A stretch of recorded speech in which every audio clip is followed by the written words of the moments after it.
ce moment, je suis en train de lire le dernier Astérix et Obélix et il y a quelque chose qui m'a toujours fasciné dans ces BD, c'est la puissance d'Obélix. Le fait de pouvoir soulever des menhirs, de pouvoir déraciner des arbres. Et je me suis posé la question, pourquoi nous, on pourrait pas réussir à faire ça?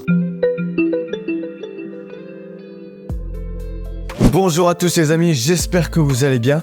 Comme vous l'avez compris, aujourd'hui, nous allons parler de la foi. Dans l'évangile de lundi dernier, il y a les apôtres qui ont demandé à Jésus d'augmenter leur foi. Alors, Jésus leur a répondu une phrase qui est quand même très connue dans la Bible. Si vous avez la foi gros comme un grain de moutarde, vous serez capable de dire à cet arbre de se déraciner et d'aller se planter dans la mer.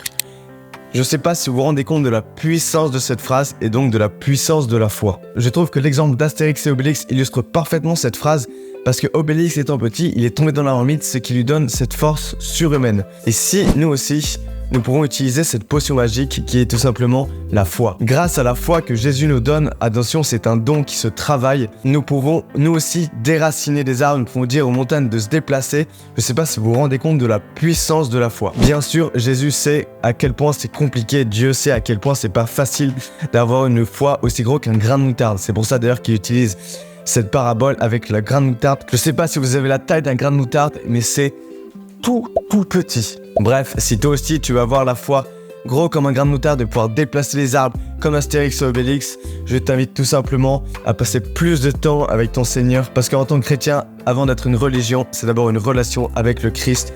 Donc va le voir, va lui parler et prie et prends des temps de prière avec lui. Sur ce, je te dis à la semaine prochaine. Ciao.